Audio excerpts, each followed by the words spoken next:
DICE let me take an early look at their new creepy sci-fi map for Battlefield 2042, and today I get to show you all the details. It's called Redacted, and it's a very unique location that really breaks the mold of what we've seen so far. And joining me today to talk about the design process from start to finish are two lead developers.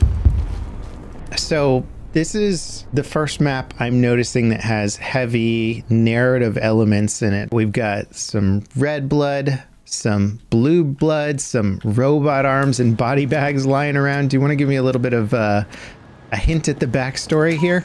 Yeah, so the backstory sort of comes from the fact that we have this facility, the Boreas facility, which you're playing in, and the official front for this company is the production of consumer prosthetics, essentially, for anyone in need of one. But what's actually taking place sort of behind closed doors, if you will, which is what the player is getting exposed to, are these pretty horrendous experiments on notepads. And that's sort of everything that's going on in this facility is very heavily tied to that. So the blue blood and the red blood, I mean, that's kind of for the players to guess and get hints to what has actually happened. Yeah, I think it's going to be pretty cool for people to see this and experience it and also draw their own conclusions as to what has actually happened.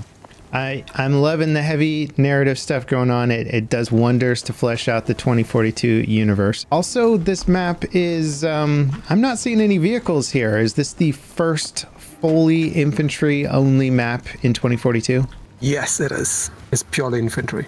Battlefield has had infantry-only maps in the past. Did other maps like, say, Operation Metro or Operation Lockers influence the design of this one, or? Oh, I mean, for sure, where I would say this leans a bit more into Locker than Metro for reasons I won't get into, but those two are definitely a major inspiration because they worked. And also, we also saw like what did not work, like HQs. You could camp the HQs quite hard. And you're like, okay, how do we make sure that doesn't happen in this one? So yeah. Seems like you've really built in a lot of secret passageways and stuff. One of the coolest locations, I think that everybody will agree once they hop into this map, are these big dome areas with the artificial LED screens above, or whatever they are. There's two of them, and they both have quite different atmospherics to them. Do you want to tell me a little bit about the design of these and how these kind of came into being? I mean, a big part of the inspiration behind them was, we wanted to have some sort of indoor foresty area, so it's not just running around inside the complex with just concrete walls everywhere. And we looked at some references from different biodomes, like almost like greenhouses, large greenhouses. There's one in the UK called the Eden Project, where they have these massive biodomes with tropical forests and different type of climates and vegetation, and they served as a good inspiration for what we wanted to make here. So you're going through, when you're starting, you're going through these corridors, and it all feels kind of what you would expect, and then you run into one of these biodomes, and we wanted it to really feel different, something that we haven't shown players before. So the two different ones, the two different biodomes, the lighting and the grading and the overall sort of atmosphere, like you mentioned, are very different. We wanted them to feel different from each other, so both where you are and in terms of navigation and being able to find your way across the level. Also for gameplay, quickly, is if you look at both Locker and Metro, they have an outdoor section, right? Where in Metro, the extremities are outdoor, and in Locker, the flank is outdoor as well. And initially, we had the concern where if you don't have something like that, will it become too claustrophobic? And then we had some ideas where what if we have some sections in the middle which is outdoor? But then we said like, no, let's try to keep it as indoor as possible. And the compromise we reached was, what if we bring the outdoor indoor? So it feels like you're in a forest, but it's a fake built situation. So that's why we ended up with the domes, which is outdoor, but it's not really outdoor. It kind of makes you question as well as the player, like where you actually are, because it sells this mysterious vibe of it feels like you're outside. You're kind of wondering like, how far underground am I? With the projected sort of LED sky, which you can clearly see is broken in some places. It does kind of confuse you a little bit, which is definitely part of the intention. We want to feel mysterious and a bit creepy. Yeah, very much a rat in a maze vibe you got going on here, and I think you've sold it really well. And I personally think the outdoor-indoor combination in the center of the map is a really cool idea, and I like that you can actually have this more traditional outdoor flanking climbing rock gameplay in the middle of what otherwise would be a very corridor heavy map. I was told that you guys might have done some location scouting for this. Were any sort of photogrammetry tools used, or what kind of location scouting was actually done? Well, we actually went on a scan, well, not a scan trip, but we went on a reference trip to a place here in Stockholm where we realized that from a lot of the reference images that we started collecting as we started the pre-production for this map, we're looking at these kind of underground, almost like James Bond villainy-esque sort of facilities. A lot of the ones that we came across, a lot of the images were of the same place. And we realized this facility was actually based in Stockholm, just a 15-minute walk from the office, which was very handy. It's actually part of this underground old Cold War nuclear bunker location that is now home to an internet service provider here in Stockholm. And it turned out that one of the artists in the team actually had a connection working there, and so a few emails later we managed to get a little reference trip there.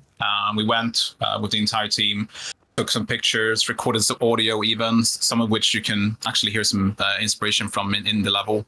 Very cool. Well, and also now you guys have a good connection for an underground bunker to store your servers in. So every map in Battlefield 2042 has its own unique set of challenges. I'm sure that some maps take a much longer time to design than others. Did this map have any sort of unique challenges that you weren't anticipating along the way? For sure. We knew we were going to do something like Lock or a Metro, and we knew what works, and we also knew what did not work. And what did not work was the camping of HQs. And we also wanted to make sure, while we wanted to be grindy on purpose, is finding the right balance where it doesn't get too grindy. So it's mostly spending a lot of time doing the block out and playing it over and over again to make sure players can actually go through each sectors, and then adding more lanes, and then realizing, oh, the flanks actually can be camped as well. Then you had the bypass to make that work. So it was mostly having an extended blockout phase. I think with the longest blockout phase of all the maps for this one, just to make sure navigation is solid. And also because everything is built in 3D, it's not like most maps we have built where it's mostly terrain. So you have a bit more free-form choices on how to go. With this one, you had 3 exits, and those need to work really, really well. So it took a lot of back and forth, tweaking everything and making sure the flow is actually quite good. Another one is regarding the wayfinding. So we put a lot of time and effort trying to design this, we call it shortology, which are these little icons. You have in the biological disposal area, you have this first icon of looks like a human or like a humanoid inside a bag, and then you have this sort of furnace and then a pile of ash. Yeah, I've seen your instructions around the level. They're quite disturbing. and that was a fun way to try and also make it a quickly for people to read and interpret what the functionality of this space is. I've been through the map a few times now, and there's a lot of cool little rooms and things that you can do. Are there any sort of Easter eggs or cool bits that probably I didn't run into or you'd want to let players know about? I think what we can say is that there is something, but we don't want to spoil it. I think players will have to sort of find it for themselves, but we always try to incorporate, those little small details. But apart from that, what we did is, for instance, the body bags. I think there's just a funny story about that, because try to scan, as you mentioned before, using photogrammetry and sort of laser scanning, try to scan as much as we can when we build our levels. For the body bags, we knew we wanted something that would look believable and feel realistic. So what we did is we bought a body bag online, which you can actually do that, which surprised me. And then we stuffed one of our lovely mannequins. I thought you were going to say a developer. That was the initial plan, but no. But we stuffed a mannequin in the bag and then sort of put it in different poses and scan it with one of these laser scanners that we have. And the quality was, really, really good, and it helps serve as a great base for that asset. Well, as you say that, now I'm looking at some of the body bags, and sure enough, I mean, every crinkle and wrinkle and everything in it looks very realistic. And yeah, that would be very hard for a modeler and take a long time to get that to look real by hand. So it makes sense. I'm surprised you didn't want to be a cameo in one of the body bags there. You could tell people that, you know, hey, that's me over there. I'm that body bag. Yeah, I wish. But in this case, that job went to our lovely mannequin. Are there any other little questions or bits of info about this map that maybe I wasn't catching on to that you'd like to communicate to people right now?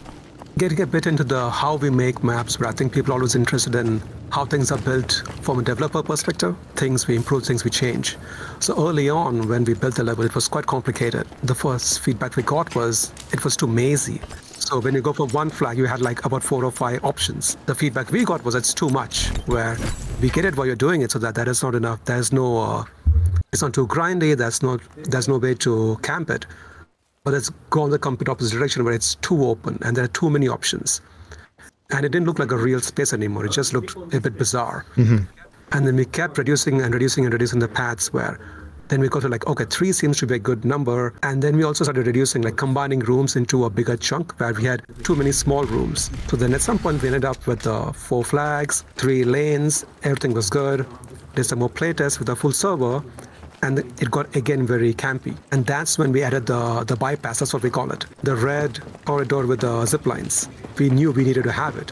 And also when we look back into, I would say, Locker also has something similar, where you have the outdoor space, which is kind of like a bypass, where if everything else fails, you have this path which is disconnected from the main space, but it lets you get across the whole level. The issue we had initially was it was too long, because it goes across the whole level. And then the feedback we got was, okay, it's a good thing to have it, but it's super boring to walk across the whole space. And then we are like, okay, let's add a zip line. So now we have a bypass, it goes across the whole level, but it's not too boring, and it's actually quite quick to go from flag to flag. So that's how everything became the way it is right now.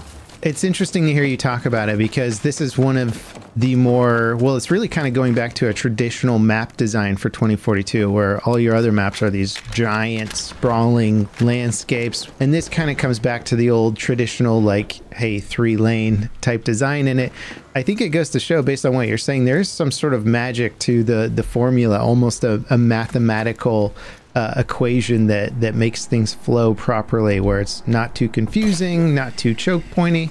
And it's cool to hear you guys kind of go through that process again, which is something that I think was more common in past Battlefield games, and seeing it reappear here in 2042 definitely really excites me. It's going to be a lot of fun, and just want to add that if you want to learn more about some of the stuff from an art perspective that we did for this map, and see some of the behind the scenes in the dev note that we're also publishing for this map, you can read more about the process for scanning and some of the stuff that we did with the body bags and the prosthetic arms and legs and all of that stuff. So I would recommend checking that out. Well, thank you guys so much for giving me the opportunity to interview you and get some insight on the behind the scenes of map development. This is something that I'm really looking forward to. I think it's one of the more unique maps that the game has seen so far, and I can't wait to test it out in game. Thank you so much.